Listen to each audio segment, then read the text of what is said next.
তো 2019-এর নভেম্বর মাসে অ্যাকচুয়ালি আমরা এই প্রজেক্টের কাজটা শুরু করি।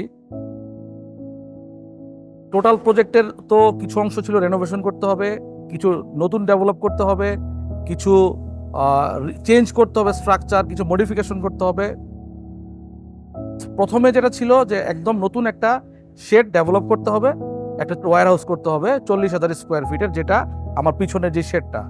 তো এই জায়গাটা ছিল তখন একদম একটা ডিচ এরিয়া। এই এরিয়াটা এক্সিস্টিং গ্রাউন্ড লেভেল থেকে প্রায় 12 ফিটের মতো নিচু ছিল। এটার পারপাসটা ছিল এই যে র্যাকিং সিস্টেমে এখানে মেটেল স্টোরেজ করা হবে। তো যখন আমরা কাজ করতে শুরু করি, যেহেতু একদম নতুন ফিলিং করা স্যান্ড, তো এই জায়গাটার ফ্লোরের নিচে ফাউন্ডেশনের প্রসেসটা কি হবে এটা নিয়ে একটা কনফিউশন ছিল। আসলে আমরা কি ডিপ ফাউন্ডেশনে যাব না শ্যালো ফাউন্ডেশনে যাব। তো যেহেতু সুপার স্ট্রাকচারের লোড খুব বেশি না, এই কারণে আসলে ডিপ ফাউন্ডেশন ইকোনমি হচ্ছিল না। আমরা শ্যালো ফাউন্ডেশনে যাব, বাট শ্যালো ফাউন্ডেশনে গেলে নিচের একদম লুজ বালি যেটা স্যান্ড, এটাকে কিভাবে আমরা ট্রিট করব সেটা একটা ইস্যু ছিল।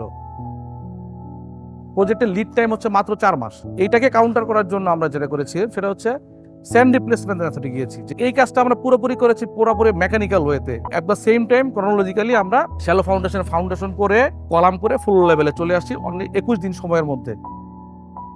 তো এখানে একটা চ্যালেঞ্জ ছিল যে আমরা যে স্যান্ড ট্রিটমেন্ট করেছি সেটাকে ডিজায়ার্ড লেভেল পর্যন্ত আমাদের লোড দিতে পারে কিনা। তো সেই ক্ষেত্রে ফিল্ডে আমরা ফিল্ড কম্প্যাকশন টেস্ট করে দেন আমরা কাজটা করেছি।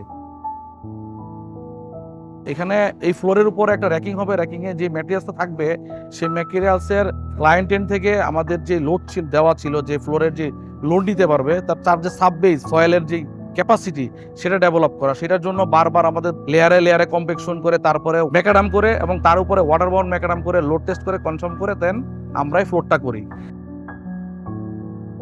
যখন আমরা ফ্লোরটা কমপ্লিট করলাম, আমরা সামনের 2টা বিল্ডিং একটা পোর্শন আমরা রেনোভেশন করতে হবে।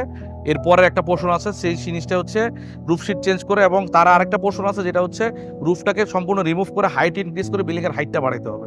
তো এখানে সবচেয়ে বড় পোর্শন ছিল 2টা শেডের রিজ লাইন সেম না।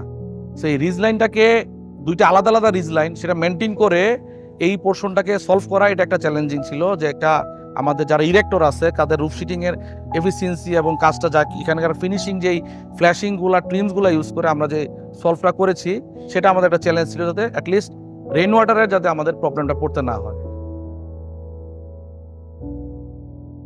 তো এটা শেষ করতে করতে যখন আমরা সামনের পোর্শনের রেনোভেশনের কাজে হাত দিয়েছি, ওই সময় সারা বাংলাদেশে একটা কোভিড আউটব্রেক শুরু হয়।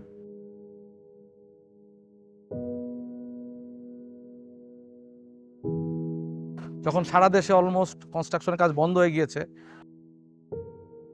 ওয়ার্কাররা বাড়িতে চলে গেছে, মার্কেট বন্ধ, সব ধরনের রিসোর্স লাইনগুলি স্টপ হয়ে গিয়েছে, বাট ক্লায়েন্টের তরফ থেকে খুব একটা স্ট্রিক্ট রিকোয়ারমেন্ট ছিল যাতে কাজটা রানিং থাকা যায় এবং কাজটা সময়মতো শেষ করা যায়। একটা বড় কারণ ছিল ওই সময় ওদের যে বিজনেসটা, যে মোটর বাইক ম্যানুফ্যাকচারিং, মার্কেটে একটা বিরাট চাহিদা ছিল কোভিডের সময়। তো ওরা খুব চাচ্ছিল যেহেতু মেশিনারিজ চলে আসে, সব চলে আসছে, খুব দ্রুত প্রোডাকশনে গিয়ে মার্কেটটা ক্যাচ করার। ওই সময়টায় আমাদের সবচেয়ে বড় চ্যালেঞ্জ যেটা ছিল যে এই একটা প্যানিকের মধ্যে আমাদের স্টাফদেরকে মোটিভেট করে কাজে রাখা, আমাদের ওয়ার্কারদেরকে কাজে রাখা, এবং সব ধরনের হেলথ আইসোলেশনের যত রিকোয়ারমেন্টগুলো ছিল সবগুলো হেলথ অ্যান্ড হাইজিন মেনটেন করে।